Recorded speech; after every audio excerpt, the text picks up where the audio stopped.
So this video is all about English expressions on mind. Also consider subscribing my channel and turn on the notification bell so that you can learn every day something for sure. Let's start this video. First is slip your mind का मतलब भूल जाना या फिर दिमाग से निकल जाना. Okay, example, I forgot to send an important email. It totally slipped my mind. का मतलब एक ज़रूरी ईमेल भेजना मैं भूल गई, ये पूरी तरह से मेरे दिमाग से निकल गया. Next is read someone's mind, यानी कि किसी के विचारों का अनुमान लगाना या गैस करना. एग्जाम्पल, अगर आपके सामने कोई कहे I am dying to have a cup of coffee और उसी वक्त आपकी भी इच्छा हो रही हो कॉफ़ी पीने की, तो आप बोलेंगे यू रीड माई माइंड का मतलब मैं भी यही सोच रहा था, मेरी भी यही इच्छा है, मैं भी यही चाहता हूँ. Okay, you read my mind. Next, put your mind at ease मतलब किसी को भरोसा दिलाना, किसी को तसल्ली देना. Okay, example, let me put your mind at ease that I am going to take well care of your house in your absence. यानी कि मैं आपको इस बात का भरोसा देता हूँ, इस बात का अश्योरेंस देता हूँ कि मैं आपके घर का ध्यान अच्छे से रखूँगा जब आप लोग घर में नहीं होंगे. ओके, तो put your mind at ease का मतलब किसी को भरोसा दिलाना किसी भी बात का. Okay, next is never mind का मतलब चिंता मत करो या फिर कोई बात नहीं. Example, sorry I can't help you right now.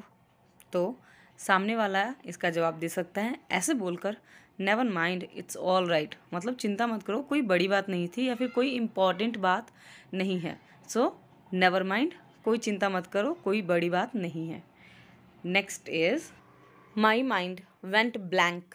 Blank का मतलब होता है एकदम खाली हो जाना, कुछ नहीं होना. Okay, completely empty. तो इसका मीनिंग होगा क्षण भर के लिए या फिर कुछ पल के लिए कुछ भी सोचने में असमर्थ हो जाना, कुछ भी नहीं सोच पाना, एकदम ब्लैंक हो जाना, माइंड ब्लैंक हो जाना. ओके, इसका example, sometimes my mind went blank when I have to speak publicly का मतलब कभी कभी मेरा दिमाग एकदम ब्लैंक हो जाता है, एकदम खाली हो जाता है, कुछ समझ नहीं आता मैं क्या बोलूँ जब भी मुझे बोला जाता है कि आप पब्लिकली बोलने वाले हैं या फिर पब्लिक में आपको कुछ अनाउंसमेंट करनी है या फिर कुछ बोलना है. Okay, another example, my mind went blank when I was speaking in English in a front of my boss का मतलब मेरा दिमाग एकदम ब्लैंक हो गया जब मैं अपने बॉस के सामने इंग्लिश में बोल रहा था. ठीक है, तो माई माइंड वेंट ब्लैंक का मतलब कुछ पल के लिए कुछ भी ना सोच पाना, कुछ भी सोचने में असमर्थ हो जाना. Okay, next is mind your language का मतलब जो भी कहो सोच समझ कर कहो, सावधानी से कहो भाई, कुछ भी मत बोलो. ठीक है, इसका example, don't talk to me like that, mind your language. इसका मतलब मुझसे ऐसे मत बात करो, अपने शब्दों पे ध्यान दो, तुम क्या बोल रहे हो अपने शब्दों को वॉच करो, देखो, मुझसे इस तरह बात मत करो. ठीक है, तो माइंड योर लैंग्वेज का मतलब अपने शब्दों पर ध्यान दो, तुम क्या बोल रहे हो. नेक्स्ट, माइंड द स्टेप या फिर माइंड योर स्टेप का मतलब जहाँ तुम कदम रखने वाले हो उस पर ध्यान दो, तुम्हें चोट लग सकती है, ये इसका एग्जैक्ट मीनिंग है. ओके, तो इसका एग्जाम्पल है माइंड योर स्टेप और else you can get hurt. यानी कि तुम ध्यान दो तुम पैर कहाँ रख रहे हो, तुम्हें चोट लग सकती है, यानी कि आगे सीढ़ियाँ भी हो सकती है या फिर कोई ऐसी चीज़ हो सकती है जिस पे पैर रखने से आपका पैर फिसल सकता है. तो माइंड योर स्टेप का मतलब पैरों को ध्यान से रखो, कहाँ रख रहे हो, चोट लग सकती है. ठीक है, next is make up your mind का मतलब इरादा बना लेना, फैसला कर लेना, पक्का इरादा कर लेना. ठीक है, इसका एग्जाम्पल है, I have made up my mind that I am leaving this job and will follow my passion का मतलब मैंने अपना मन बना लिया है, मैंने पक्का इरादा कर लिया है या मैंने फैसला कर लिया है कि मैं ये जॉब छोड़कर मैं अपने पैशन को, अपने जुनून को फॉलो करूँगी. ओके, तो मेकअप योर माइंड का मतलब फैसला कर लेना या पक्का इरादा बना लेना. ठीक है, next is go out of your mind का मतलब पागल हो जाना, यानी कि पागलों जैसी बातें करना, असली में पागल नहीं हो जाना, बट हम जब बोलते हैं ना गुस्से में पागल हो गए हो क्या, ऐसे. Okay, example, have you gone out of your mind that you are saying this things का मतलब क्या तुम पागल हो गए जो तुम ऐसी बातें बोल रहे हो. Have you gone out of your mind that you are saying such things या फिर दीज थिंग्स। ओके, तो आउट ऑफ योर माइंड का मतलब पागल हो जाना, चाहे गुस्से में या फिर किसी भी वजह से।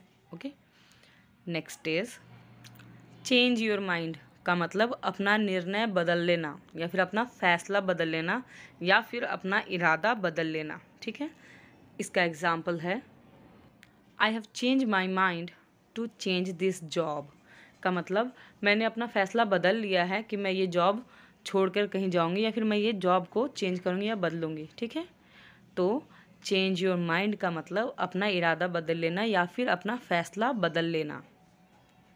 Next is B in two minds यानी कि अनिर्णित होना, किसी भी फैसले पे नहीं पहुंच पाना, दो मन होना, ये वाली बात भी सही है वो वाली बात भी सही है, ये वाला हाल। ठीक है, इसका एग्जाम्पल है stop being two minded and take the decision quickly का मतलब दोनों बातें मत बोलो या फिर दो मन में मत रहो, जो भी फैसला है तुम्हारे हिसाब जो सही है वो बोलो, don't be two minded. Okay, तो बी इन टू माइंड्स का मतलब दो मन होना यानी कि दोनों बातें सही लगना या फिर दोनों बातें गलत लगना। ठीक है, नेक्स्ट इज बियर या फिर कीप इन माइंड।